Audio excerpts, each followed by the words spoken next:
This is going to be another Scratch tutorial. In this tutorial we're going to cover basic list as well as we're going to go more in depth in the list, and we're going to cover some of the control structures that exist within the Scratch environment. First thing we want to do for this is we want to pull out the green hat block for when the execution of the program starts. And we're also going to make two lists here. We're going to make one and we're going to name it questions and the other answers. And we're going to make both of these lists private.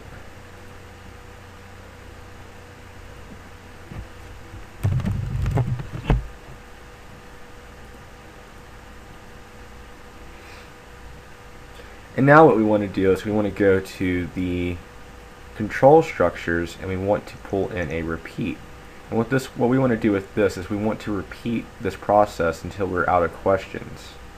And in order to do that, we have to be able to keep track of the current question number we are on. So we're going to do that via variable. And we're going to name this question number. And we're going to click OK on the variable. Now, what you realize, we're going to come over here to the first index of a list in Scratch is always 1. So you're going to want to set your current value for that question number index to 1. You want to repeat it the number of times that the question is in the list.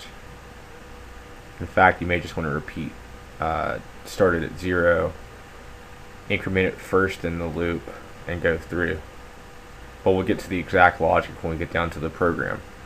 If you look over here at question, you can see that the question and the answer are going to be within the same index of two different lists. So if you have the index of the question, you can easily just look up the answer in the other list that stores the answers. So let's go back to Scratch and go ahead and piece this together. We're going to start out by setting the question number to 0, and then we are going to change question number by 1 every time we repeat. This will allow it to increment, so the first time it comes through it'll be automatically be 1 when it gets to the logic we're going to put here to actually ask the question. And we want to repeat it the number of times that there are items in the list. So we're going to pull in a repeat. Don't want to pull that block in. We want to pull in the length of this, and we'll just put length of questions. You can do either one because they're supposed to be the same length. We could also just put the questions and answers into the list via the panel over here, but for learning purposes we're going to go ahead and do that programmatically in the script. Now on each runtime you want to make sure the list is clear, so you want to pull this block out here, the delete block, and you want to delete all of the questions, and you're gonna also want to pull out another delete block and delete all of the answers, which is already selected. And now you want to add 3 questions to questions and 3 answers to answers. So we'll just build this right here, and then we'll drag it into the programming section, the actual script. So pull this here, and for sake of time I'm just going to copy my questions into here and my answers, or I may actually just put the answers in, but the questions are a little bit longer. So I'm going to pull over here and I'm going to copy my question into the Scratch environment.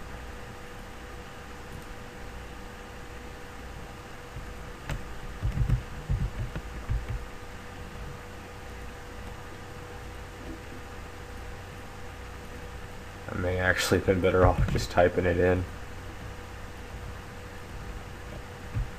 Control V. Don't just want to get that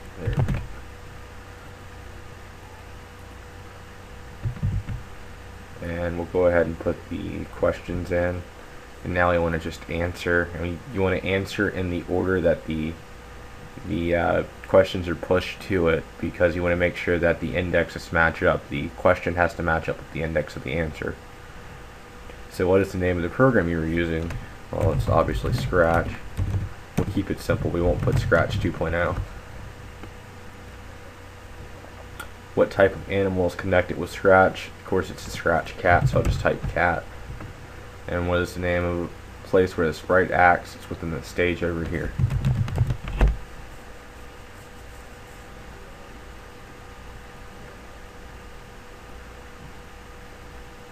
And now what we want to do is we're going to go into the actual process of asking the user for input.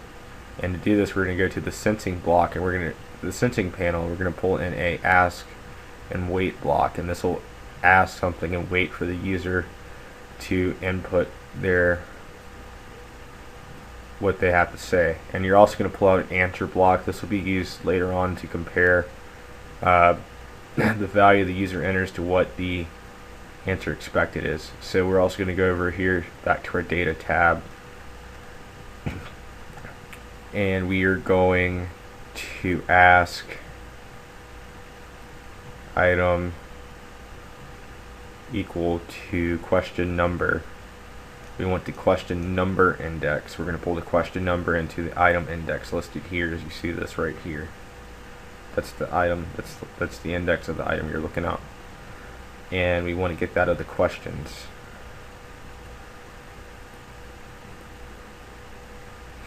And then we want to take the answer, and we're going to go to the control structures here, and we're going to pull in the if and if else. And what this basically asks is it's going to ask if the answer is equal to what is expected. It's going to say, hey, good job, or something like that. But if it's not, it's going to say, hey, bad job. And just to keep things simple, we'll just go back through, and it won't have any, oh, if you get the answer wrong, you get asked again. Now, in order to compare these values, we have to pull in an operator block. We need an equals. We want to compare the equality of the answer to what is expected from the answers list. So we have the answer here, and we just have to check it equal to the question number of the answers list. In order to do that, we're going to duplicate the question number here, and we're going to switch this to answers. And if the answer is equal to item number, question number of answers, we're going to say good job. So in order to do that, we're going to come over here to the looks panel. We're going to pull in a say, and we're going to say good job. And if the user gets it wrong, we're going to say bad job, and we want to also go ahead and say, while we're at it, we'll go ahead and say the answer. So we're going to pull in a join in order to be able to concatenate these strings together and to display bad job. The answer is, so we'll type in bad job,